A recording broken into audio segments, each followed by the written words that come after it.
En cuanto a la oposición, Xóchitl Gálvez arrancó el viernes en Fresnillo, Zacatecas. Más tarde visitó Aguascalientes y terminó el día en Irapuato, Guanajuato.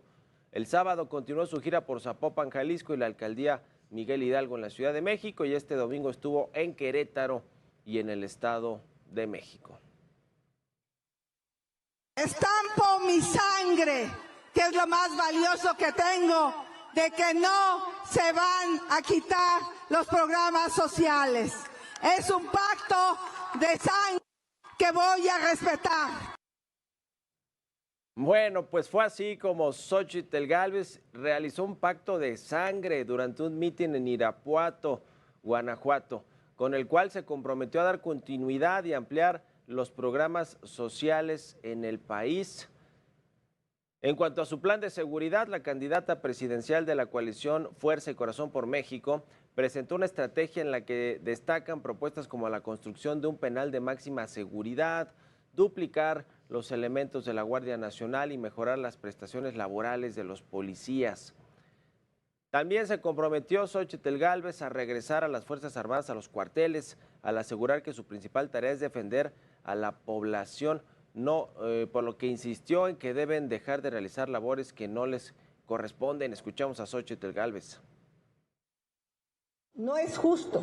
que al ejército mexicano, en lugar de tenerlo en las actividades que le competen, que es la seguridad nacional, cuidar la soberanía del territorio de la delincuencia, lo tengamos bachando carreteras, construyendo hoteles, haciendo trabajo que no le toca. Le vamos a devolver la dignidad a nuestro ejército en las actividades que sí les competen y les vamos a dar toda la autoridad para que enfrenten a la delincuencia cuando tenga que ser necesario el uso de la fuerza pública. Pues arrancaron las campañas formalmente de las dos candidatas presidenciales y del candidato a la presidencia de la República. También las campañas en los estados, en los municipios, en fin, es una campaña también por el Congreso, la Cámara de Diputados, el Senado de la República, donde ya todos le dieron el banderazo de salida a sus propuestas. Ya formalmente ya se pueden hacer propuestas. Ahora sí, un poco rara la ley electoral de México, pero ya ahora podremos escuchar las propuestas que tienen que hacer en materia de seguridad, en materia de desarrollo social o del bienestar, como le llaman en este gobierno, materia económica, laboral, etcétera. Por cierto, las candidatas, además de hablar del tema de la seguridad, que es sintomático de lo que sucede en el país, y es sintomático incluso de estos hashtags, de las tendencias que se usan en redes sociales para describir el estado en el que están las cosas actualmente en seguridad, el narcoestado, o el tema del financiamiento ilegal de las campañas. Es muy sintomático que los tres candidatos, las dos candidatas y el candidato hayan tenido como eje central de sus primeros discursos y de sus primeras propuestas en materia política, pues las de seguridad, la política de seguridad, que la de Claudia Sheinbaum en realidad no propone ningún cambio, por lo menos no fundamental, un cambio radical a lo que se ha venido haciendo en este gobierno, que pues claramente ha sido un fracaso por la suma de tantos homicidios dolosos y de la incidencia delictiva en todos los ámbitos del país, en el ámbito económico, en el ámbito comercial, en el ámbito político. Apenas en el estado de Guerrero este fin de semana asesinaron a un candidato del PT a una de las alcaldías de una presidencia municipal de este estado de Guerrero. En fin, la violencia política está todo lo que da, y le decía sintomático porque hoy el país está así como se describe, con altos índices de violencia, de inseguridad, de asesinatos de cualquier persona, llámese comerciantes, empresarios, estudiantes, personas de a pie, pero también candidatos como lo hemos visto, como lo vimos en las elecciones intermedias, como lo vimos incluso el año pasado, donde hubo elecciones en 2 estados de la República.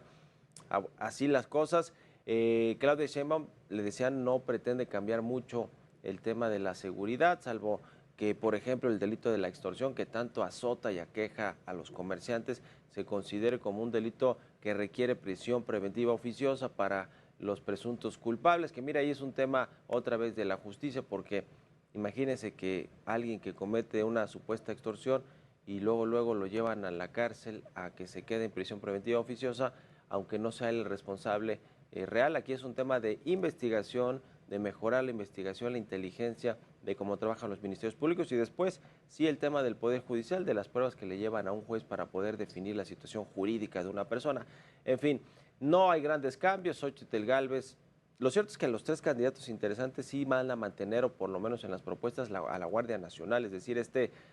aparato de policías que creó el gobierno del presidente del observador, que en realidad hoy funciona con un mando militar, aunque en la Constitución, en las leyes, tenga un mando supuestamente civil, pero hoy lo controla claramente el ejército mexicano. Es una de las reformas que ha querido pasar el presidente y que se la han bateado en la Suprema Corte de Justicia de la Nación. Este cambio del mando civil al mando militar de la Guardia Nacional, pero bueno, interesante que los tres candidatos quieran mantenerla como eje de las policías de la seguridad a nivel nacional. Vamos a ver qué sucede. No parece que pues funcionó mucho el discurso de Xochitl Gálvez, por ejemplo, de crear una mega cárcel, porque ya hay 20 cárceles de alta seguridad en el país, las cuales pues supuestamente funcionan, deberían funcionar bien para mantener presos a quienes cometieron delitos, pero pues Xochitl Gálvez propone, no sé si muy al estilo de Bukele, que es uno de los presidentes que tiene un modelo de seguridad pues muy específico y especial para contrarrestar a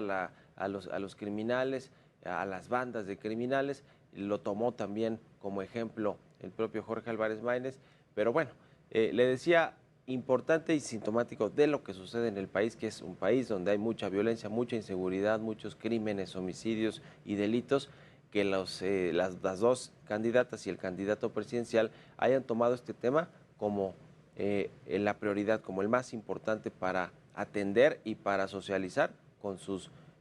votantes o con sus bases, a quienes les van a hablar. Así que aunque el presidente diga que no es tan grave, que no pasa nada, que no va a cambiar su estrategia, que abrazos no balazos, aunque el país esté incendiado, pues se ve que a las candidatas, incluida a su candidata Claudia Sheinbaum y al candidato Jorge Álvarez Maínez, les preocupa, les interesa y es lo primero que quieren o quisieron comunicarle a sus posibles votantes. ¿Qué van a hacer en el tema de la seguridad y de la violencia en el país?